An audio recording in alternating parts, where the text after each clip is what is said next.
Seja muito bem-vindo à nossa série Vision. Nós já estamos no 20º episódio e último.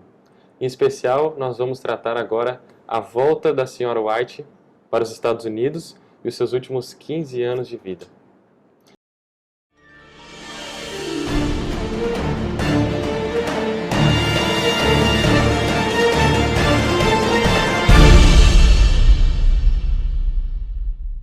Para sermos sinceros, o início do século XX para o Adventismo não foi nada fácil. Ocorreram crises teológicas que balançaram as bases da igreja. E com a ausência da Sra. White dos Estados Unidos, John Harvey Kellogg, famoso médico, começou a propagar ideias panteístas entre os líderes da denominação, além de haver um grupo em Indiana com práticas pentecostais. Por estes e outros motivos, estava na hora da Sra. White voltar. No estudo de hoje, veremos como foi a volta da Sra. White para os Estados Unidos e os seus últimos anos por lá. A data estava marcada, 29 de agosto de 1900. Eles embarcaram rumo à Califórnia, mas onde a Sra. White iria morar a partir de então? Mesmo antes de sair, o Senhor revelou a ela em visão que ele iria preparar um lugar específico para ela descansar e escrever em seus últimos 15 anos de vida. Afinal, ela já estava com 73 anos de idade e já acumulava 56 anos de ministério. O lugar se chamava Elmshaven, que em inglês significa o refúgio dos olmeiros, pois continha muitos olmeiros em volta da casa, que são árvores, mas a casa acabou tornando-se conhecida como o refúgio de Ellen White, pois foi nessa casa que ela morou seus últimos 15 anos de vida ali na Califórnia. Para falar a verdade, entretanto, para a Igreja Adventista e para Ellen White, os anos entre 1900 e 1915 foram muito agitados e intensos com três coisas principais. Em primeiro lugar, mudanças administrativas muito bruscas. E em segundo, incêndios que aconteceram. E também, em terceiro, por último, várias heresias teológicas que estavam permeando a igreja. Em relação a mudanças administrativas, eu refiro-me à Assembleia da Associação Geral de 1901, que, dentre vários assuntos, abordou o tema da reorganização administrativa da denominação, com mudanças impactantes. Além disso, mudou-se também a sede da escola de Battle Creek, a melhor escola e a mais conhecida da época, para Berrien Springs, em Michigan, que depois, em 1959, passou a ser chamada de Andrews University. Sobre os incêndios, é que no ano de 1902, aconteceram dois incêndios nas principais instituições da denominação na época, ambas vizinhas de bairro. O primeiro ocorreu no dia 18 de fevereiro de 1902, que foi o incêndio e a destruição do sanatório de Battle Creek.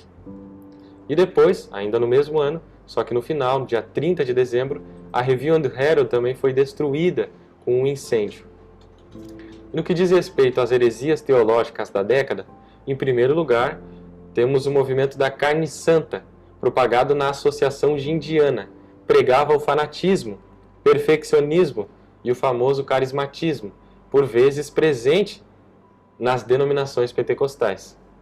Em segundo lugar, o panteísmo, propagado por John Harvey Kellogg em seu livro The Living Temple, que significa o templo vivo, e apoiado por alguns líderes da igreja.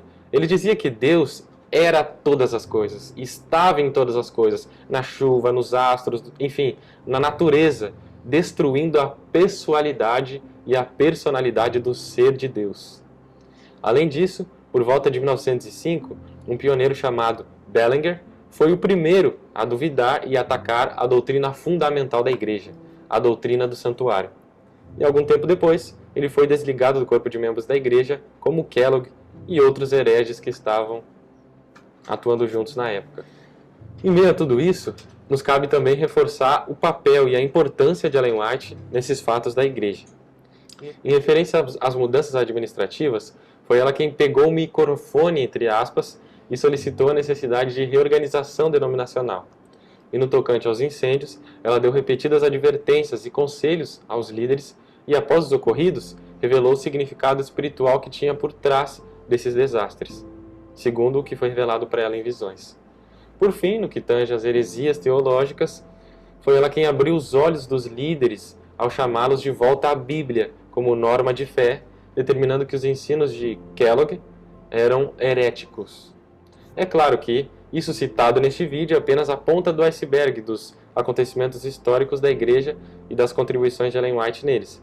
nos períodos de 1900 a 1915. Para finalizar o nosso episódio e a nossa série, agora nós vamos descrever e refletir nos dias finais da Sra. White em 1915. Sendo sincero, por vezes eu já pensei como seria diferente a realidade atual da igreja se a Sra. White vivesse em nossos dias. Eu gostaria, na verdade, muito de tê-la aqui nos nossos dias. Mas em relação à realidade da igreja, nos seus últimos dias de vida, um pastor chamado Campbell, Malcolm Campbell, expressou essa preocupação à Sra. White sobre a sua ausência depois da sua morte. E ela respondeu serenamente: "O Senhor é perfeitamente capaz de cuidar de sua causa." E é isso que deve nos motivar hoje. E em várias ocasiões em que perguntaram coisas similares a ela, ela se dirigia ao seu armário, que continha seus manuscritos e livros, e dizia a seguinte frase: "Aqui estão os meus escritos. Quando eu for, eles testificarão por mim."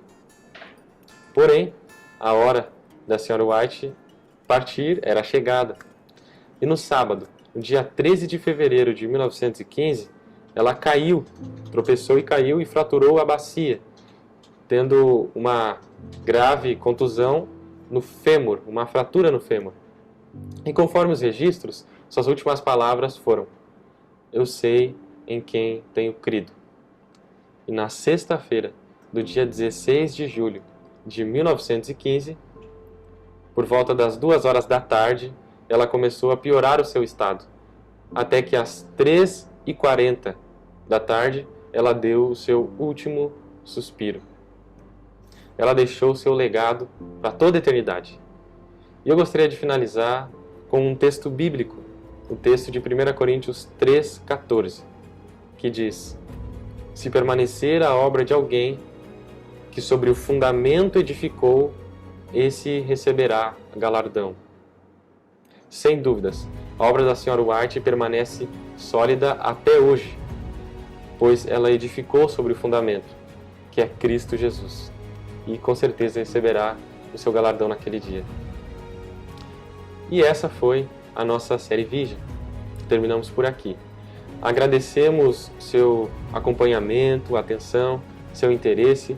Se você gostou desse episódio e também gostou da série, não se esqueça de se inscrever no canal, ativar o sininho de notificações e também compartilhar os vídeos que você achou relevante para outras pessoas também.